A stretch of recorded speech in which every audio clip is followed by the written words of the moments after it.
Ini bukan sekedar komplek kuburan, batu nisan yang terpasang terlihat agak berbeda dengan yang pada umumnya digunakan di Indonesia.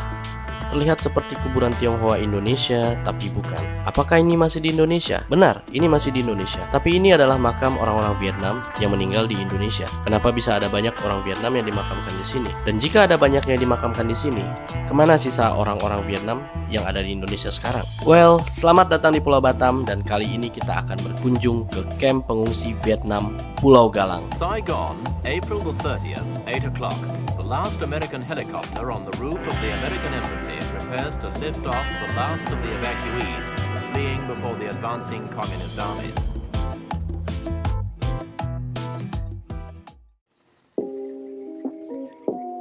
Halo semuanya, salam kenal kalian semua, apa kabar kalian semua? Semoga kalian semua sehat-sehat ya. Jadi di tahun 2022 lalu saya sempat mengunjungi suatu pulau di Kepulauan Riau sana, dan nama pulau itu adalah Pulau Batam. Tapi karena pada tahun itu saya belum memulai YouTube dan belum memiliki action cam, jadi saya tidak banyak punya footage yang well prepared. Tapi nggak apa-apa, karena kemarin saya kepikiran gimana kalau kita sekalian bikinin aja kontennya. Nah jadi mohon maaf nih, kalau misalnya dalam konten kali ini saya lebih banyak bercerita dibandingkan menampilkan footage-footage yang ada. Oke, enjoy guys. Jadi untuk menuju ke Pulau Batam tuh kita harus menyeberang ya, karena kita dari Sumatera, kita harus menyeberang melalui pelabuhan Seipakning. Nah dari situ nanti kita akan naik ferry terus ke Pulau Batam.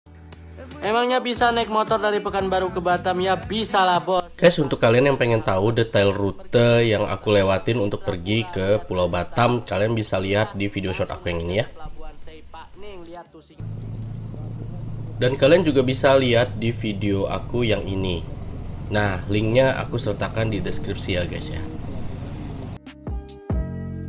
Nah, jadi ada satu cerita yang menarik sebelum saya tiba di Pulau Batam. Nah, ketika kita melewati perairan perbatasan Indonesia dan Singapura, nah itu kelihatan banget jelas negara Singapura ada di depan sana guys. Gedung Marina Bay Sands yang biasanya kita lihat di footage-footage atau video-video tentang Singapura itu kelihatan banget jelas dari kapal kita. Ketika kita melewati perairan tersebut, jam di handphone kita itu akan langsung berubah ngikutin jam di Singapura, yang mana waktunya itu 1 jam lebih cepat.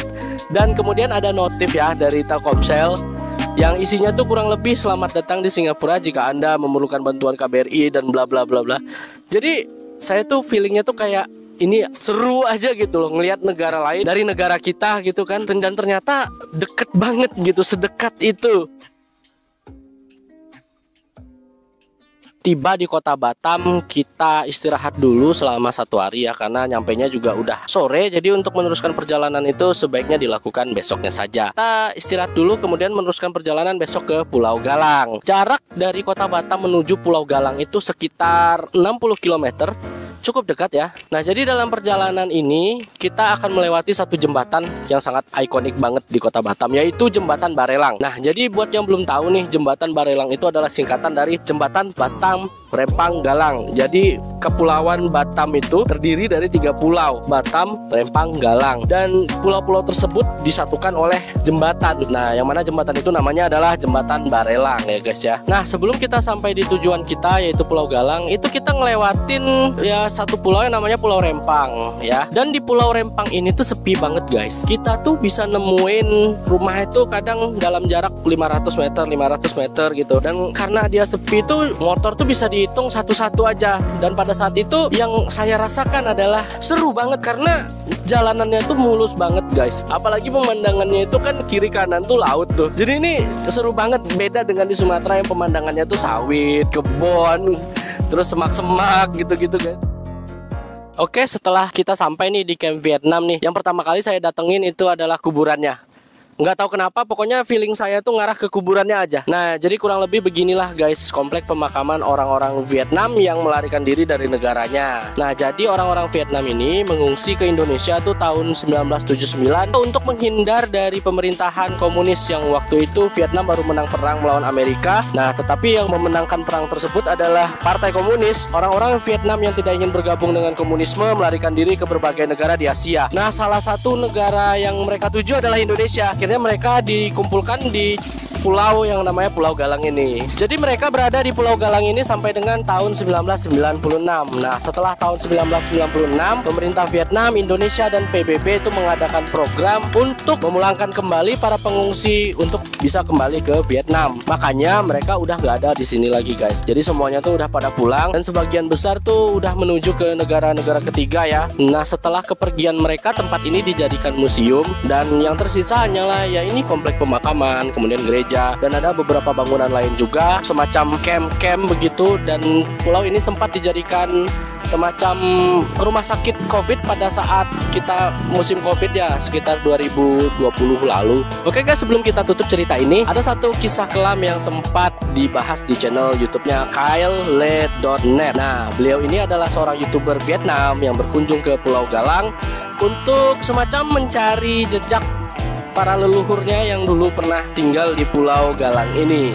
Nah, Kyle bercerita bahwa ada banyak orang yang menolak untuk kembali ke Vietnam. Bahkan sampai ada 2 orang wanita yang memutuskan untuk mengakhiri hidupnya karena mereka tidak ingin pulang ke Vietnam. Nah, ada juga banyak cerita menyeramkan yang diceritakan banyak konten kreator tentang masa pengungsian mereka di Pulau Galang. Tapi saya tidak terlalu setuju karena berdasarkan pengakuan dari Pak Abu Galang, nah beliau ini adalah juru kunci di tempat di Pulau Galang ini. Beliau mengatakan bahwa pemerintah Indonesia pada saat itu memperlakukan para pengungsi Vietnam ini dengan baik dan fasilitas mereka pun terpenuhi begitu. Di akhir kata, saya kurang begitu setuju dengan cerita-cerita menyeramkan yang dibahas oleh banyak konten kreator lain. Nah, kalau kalian bagaimana? Apakah kalian pernah berkunjung ke Pulau Galang, di tepatnya di kamp pengungsian ini, atau punya pendapat lain tentang kisah yang beredar tentang para pengungsi Vietnam? Jangan lupa untuk tulis di kolom komentar ya.